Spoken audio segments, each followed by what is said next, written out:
et en particulier l'intégration de nouvelles technologies, dites technologies du smart grid, pour résoudre un certain nombre d'enjeux.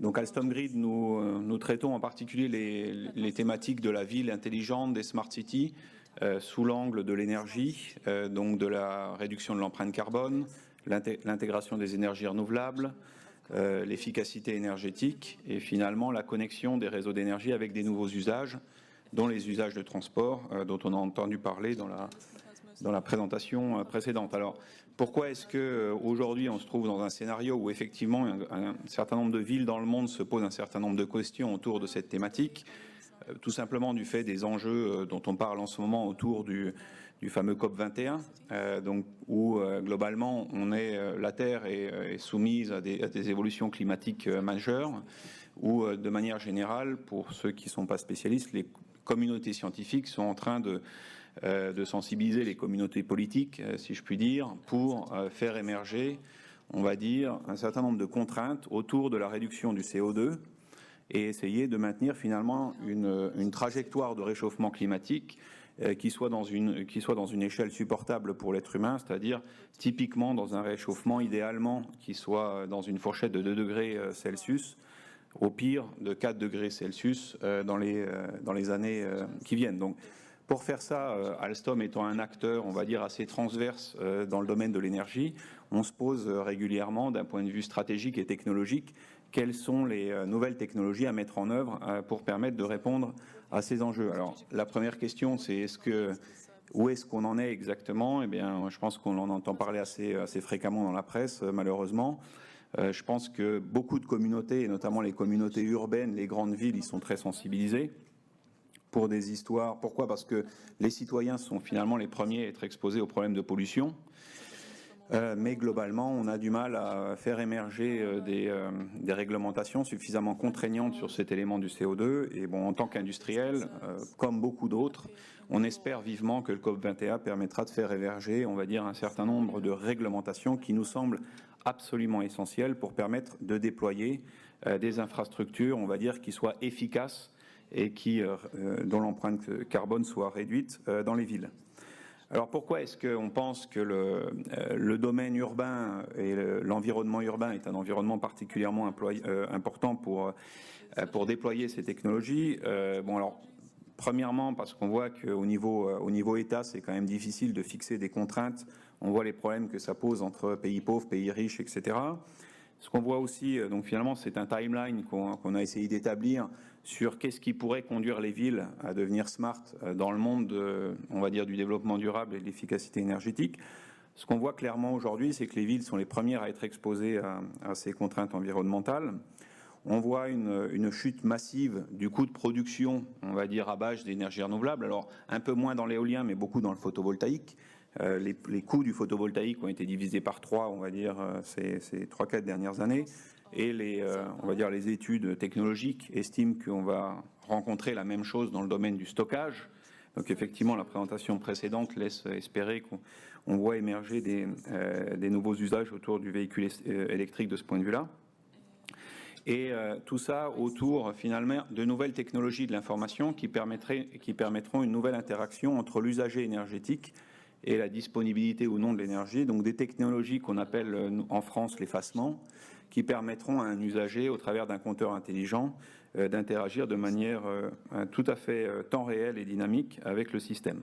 Et tout ça pour aller finalement vers des systèmes énergétiques qui soient beaucoup plus locaux, beaucoup plus communautaires, et qui permettent, on va dire, une optimisation de tout ce qui est produit localement à l'échelle d'une ville, avant de faire appel à des ressources plus centralisées, qui sont la production conventionnelle. Alors pourquoi est-ce qu'on peut, qu'est-ce qui font qu'on va inexorablement vers ces modèles-là? Première chose, c'est l'impact des énergies renouvelables sur les marchés d'énergie. Quand vous regardez aujourd'hui le profil de prix de l'énergie, autrefois c'était un profil finalement assez connu, assez plat. On connaissait le prix du nucléaire, le prix des centrales de pointe, gaz thermique. On connaissait le prix de l'éolien et du photovoltaïque, mais finalement qui était un prix relativement faible dans le mix énergétique global. Maintenant, on commence à avoir dans un certain nombre de systèmes énergétiques, dont la France dans une certaine mesure, beaucoup d'énergie renouvelable dans le système. Et ça, c'est un impact majeur sur les profils du prix de l'énergie. Pourquoi? Parce que quand on se trouve dans des scénarios où quand l'énergie renouvelable est disponible, les coûts d'énergie chutent et deviennent très faibles, donc typiquement quand il y a du vent et du soleil. Par opposition, les jours où il n'y en a pas, évidemment les moyens de production sont plus classiques, moins utilisés, donc les coûts ont tendance à devenir plus hauts. Autrement dit, la tarification de l'énergie qui autrefois était très fixe et très stable devient très volatile, très changeante en fonction de la disponibilité des énergies renouvelables dans le système. Donc là, ça pose fondamentalement la question du comment équilibrer cette énergie renouvelable avec le reste du système. Alors, le présentateur précédent a dit qu'il fallait mettre des batteries derrière chaque panneau solaire. C'est une manière de faire, c'est très cher de faire ça au passage. Il y a une manière un petit peu moins chère qui est d'essayer d'interconnecter ces batteries intelligemment avec le réseau d'énergie et d'essayer, pas les batteries, pardon, les panneaux photovoltaïques, et d'essayer d'équilibrer en dynamique le surplus d'énergie solaire avec, au niveau d'une communauté ou au niveau d'une ville. Deuxième tendance assez forte, donc ça je ne vais pas trop y insister, c'est l'électrification du transport urbain. Donc on a vu ce que ça signifiait dans le monde du transport. Ça c'est l'autre côté du miroir, c'est-à-dire quel impact ça a sur l'infrastructure énergétique. Donc là c'est une petite étude qu'on a réalisée avec la ville de Londres, où finalement on a essayé de projeter des scénarios de pénétration massive de véhicules électriques. Donc je ne parle pas là de modèles de bus électriques, etc., qui sont des modèles un petit peu particuliers, mais là des véhicules électriques assez classiques. Et vous voyez qu'en termes de capacité nécessaire, donc là vous avez une courbe qui est une courbe de scénario business as usual. Là vous avez une courbe qui est une courbe de scénario qui n'a pas grand-chose à voir avec le véhicule électrique, mais qui est une pénétration forte de pompe à chaleur, qui est une autre stratégie énergétique possible à Londres. Et enfin, dernier élément, le même scénario, mais en plus une pénétration forte de véhicules électriques. Donc ce que vous voyez au niveau de la taille de l'infrastructure électrique, donc physiquement des câbles que vous êtes obligé de déployer dans la ville, vous voyez un x3 en gros entre la taille des câbles dans ce scénario-là et dans ce scénario-là. Autrement dit, il ne faut pas se leurrer, l'introduction des énergies de véhicules électriques et d'énergie de nouveaux usages dans le réseau induit une densification de l'énergie dans les réseaux électriques extrêmement forte. Donc la vraie question finalement dans cette même dynamique est aussi de réfléchir à comment essayer de décaler cette pointe potentiellement dans cette période-là, et on voit là potentiellement tout l'intérêt de nouveaux moyens comme le stockage. Au passage, je rappelle que bon, effectivement, il y a la Blue Card, qui est un moyen de transport très intéressant dans les villes. Je rappelle un deuxième moyen de transport assez sympa et significatif, c'est les tramways et les métros.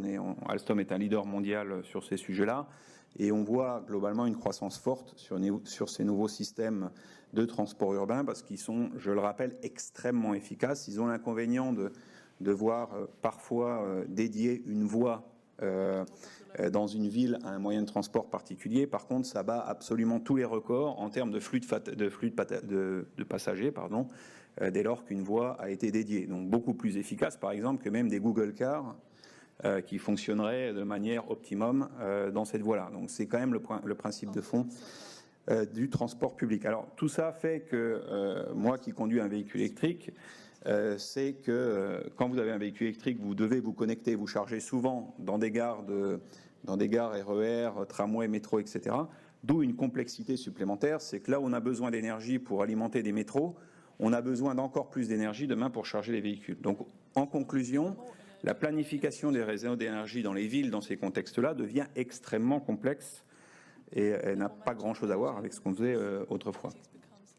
Dernier élément, on en a rapidement parlé, l'introduction des énergies renouvelables à l'intérieur de la ville, donc au niveau des infrastructures, donc des bâtiments qui deviennent producteurs d'énergie, des bâtiments énergie positive. Donc vous voyez l'exemple d'un bâtiment qui est aujourd'hui mis sur le marché par Bouygues Immobilier, qui produit autant que ce qu'il consomme, et il produit du photovoltaïque et une petite cogénération, qui là en l'occurrence sur l'exemple qui est en photo, qui produit des îles de friture, des restaurants aux alentours du bâtiment, donc globalement qui est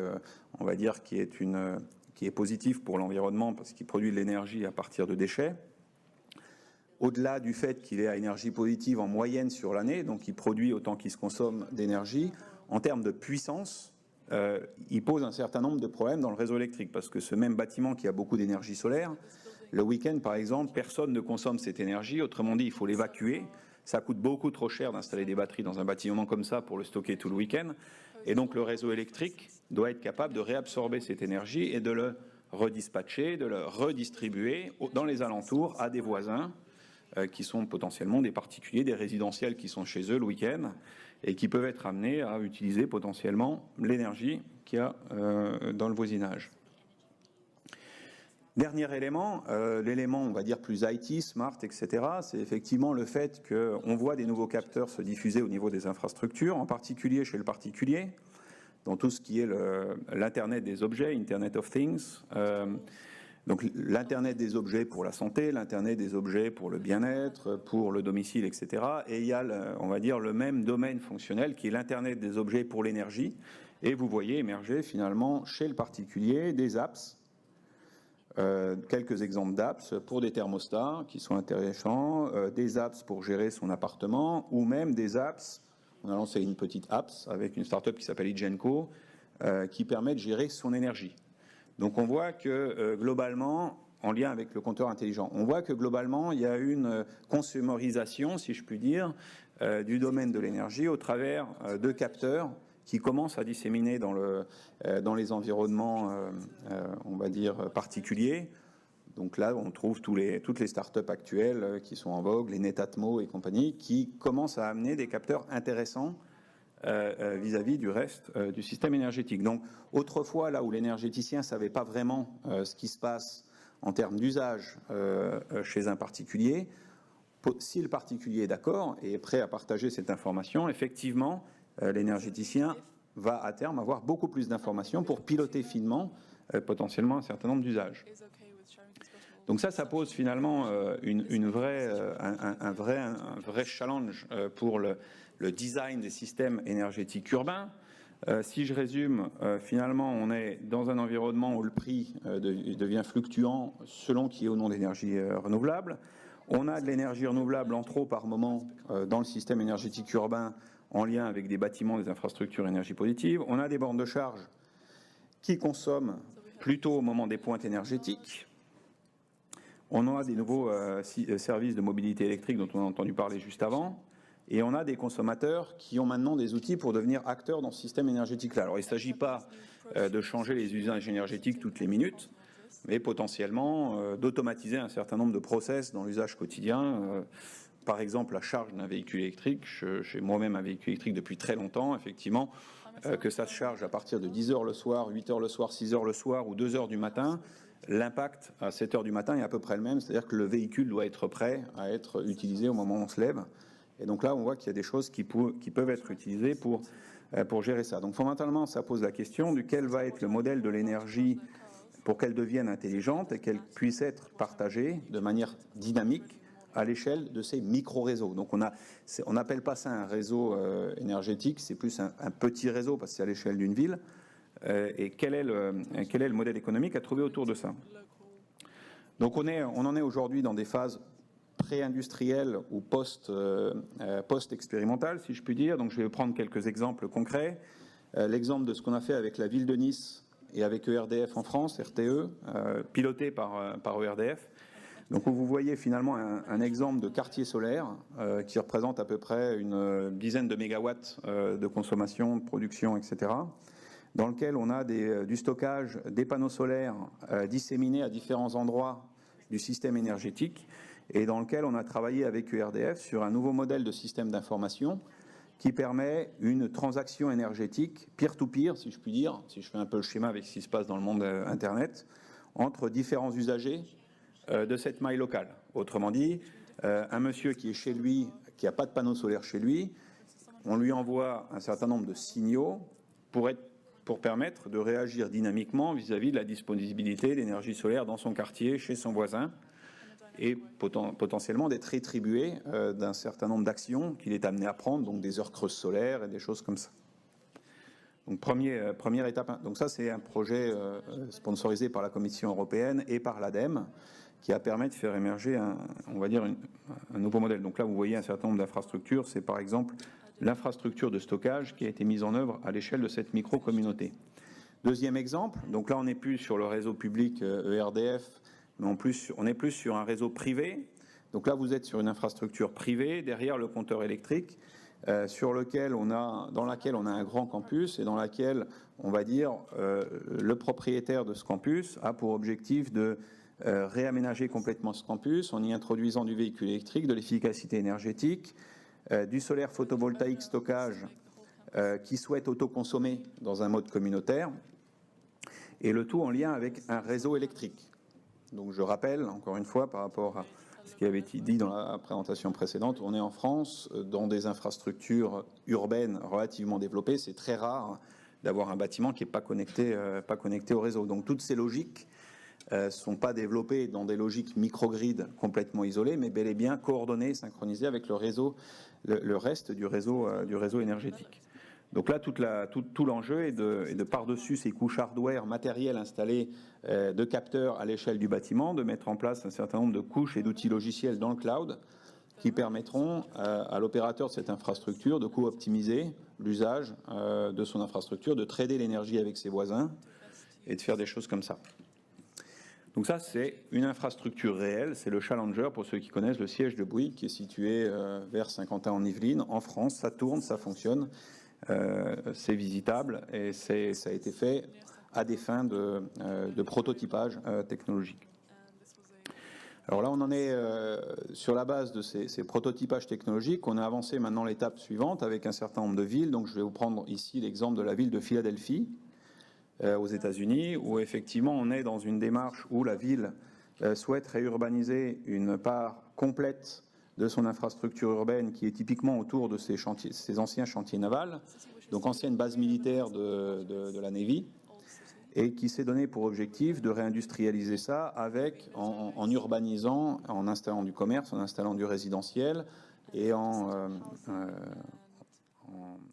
se donnant un objectif immobilier ambitieux sur ce territoire-là, qui est un territoire à l'intérieur de la ville en réalité, une mini-ville à l'intérieur de la ville.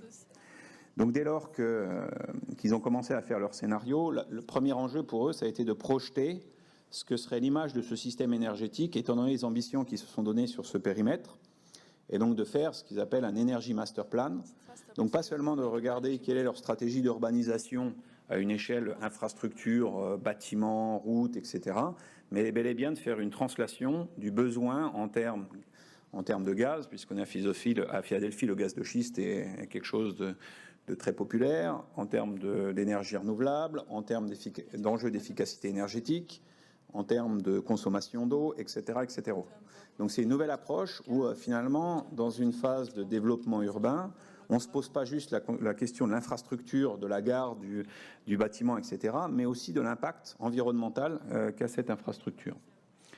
Donc on a monté un petit consortium pour traiter ça, travailler avec le DOI, et globalement, on en est venu à un scénario d'implémentation qui est un peu différent que le scénario habituel. Et là, on voit des stratégies d'urbanisation un peu différentes. Où autrefois, je dirais, pour urbaniser ce quartier-là, on se disait, bon, on va renforcer l'infrastructure de réseau de manière assez classique. Donc concrètement, construire des nouveaux câbles, augmenter la taille des câbles, construire des tranchées, donc des choses qui coûtent cher dans les villes. Là, on s'est dit, finalement, explorons les alternatives à ces renforcements assez classiques de réseau énergétique électrique en installant typiquement une petite centrale à gaz qui consomme du gaz de schiste pendant la pointe, une centrale photovoltaïque avec du stockage qui vend son énergie à la communauté autour de ce chantier naval, et quand même un petit renforcement de réseau. Donc là, on est exactement dans un scénario d'implémentation. On n'est plus du tout dans un scénario académique, universitaire, où globalement, on a fait une analyse de coût-bénéfice, et il s'est avéré que plutôt que de faire un grand renforcement de réseau, on a implémenté un microsystème qui permet cette intégration d'énergie locale à l'échelle des bâtiments et des infrastructures. Exemple d'un des investissements qui va être lancé, alors celui-là n'est pas encore complètement lancé, mais va être lancé en novembre 2015, c'est effectivement l'installation donc là vous voyez une part du site avec le stade du Super Bowl juste à côté, et il est en cours on est en cours d'analyse d'investissement, d'un investissement sur des sur des ombrières solaires et sur la couverture d'un certain nombre de toits par des panneaux photovoltaïques, la connexion avec une batterie et la revente de cette énergie à la communauté qui se situe dans ce chantier naval. Alors, ça, c'est dans une logique américaine, autrement dit, dans laquelle il est économiquement intéressant de rajouter ce photovoltaïque en alternative à de l'énergie classique qui vient des centrales connectées au réseau. On discute beaucoup, alors là plus dans des pays émergents, par exemple l'Inde, l'Afrique, etc., sur des scénarios semblables, où là on est dans des communautés qui sont relativement mal alimentées par le réseau électrique, avec des coupures permanentes, et où il y a une volonté d'investir, on va dire, dans de la production locale renouvelable, en alternative à des productions avec des groupes diesel et des choses comme ça, qui en général coûtent très cher en termes de fuel et polluent aussi beaucoup. Donc c'est une approche finalement qu'on commence aussi à déployer en Inde et en Afrique en ce moment dans un certain nombre de grandes villes. Donc voilà, on est globalement au départ d'une vraie transition dans le monde des systèmes énergétiques urbains. En conclusion, l'enjeu, c'est vraiment d'être capable de reconcevoir le système électrique en particulier pour qu'il devienne un système qui permette l'équilibrage global de l'énergie au niveau de la maille locale des villes et des quartiers et qui permette une meilleure interaction avec les citoyens pour essayer globalement donner des incentives économiques pour décaler des usages, typiquement de consommer dans des périodes où l'énergie est plus ou moins propre, où l'énergie est plus ou moins chère. Voilà, donc là vous avez une vue de mon véhicule électrique, qui est un vrai véhicule électrique, qui est connecté avec des vraies infrastructures et qui sert de témoin dans un des projets qu'on réalise en région parisienne qui s'appelle Ici Grid, qui est un concept un peu semblable à plus petite échelle que ce qu'on a fait avec la ville de Philadelphie. Voilà, si vous avez des questions, je suis ouvert à tout type de questions scientifiques, technologiques ou de business model. Merci.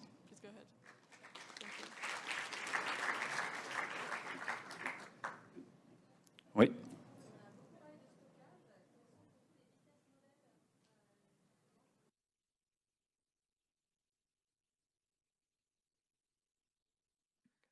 Alors, c'est une question assez longue. La réponse n'est pas facile à en faire en quelques secondes. Pour moi, le business model du stockage doit déjà être confirmé au niveau de la réglementation. Aujourd'hui, il y a différentes options qui sont possibles. Des options, le stockage est connecté au réseau électrique et appartient à l'opérateur de réseau électrique. Des options, le stockage est connecté à l'opérateur commercial qui est plus le producteur ou le trader d'énergie. Moi, je pense que c'est plutôt ce deuxième modèle qui va se déployer. Et le stockage, à terme, va être opéré au travers d'agrégateurs de stockage, de sociétés d'agrégation de stockage. Le projet dont je vous ai parlé à Nice travaille précisément sur ces modèles d'agrégation de stockage pour qu'à terme, un développeur solaire ou éolien soit capable d'équilibrer son solaire et son éolien avec un portefeuille de batteries de stockage en lien avec le prix temps réel de l'énergie. Si je suis très schématique, c'est comme ça qu'on voit l'évolution globale de ces nouvelles technologies de stockage. Donc on va avoir un acteur, un opérateur qui va synchroniser le stockage avec son portefeuille renouvelable.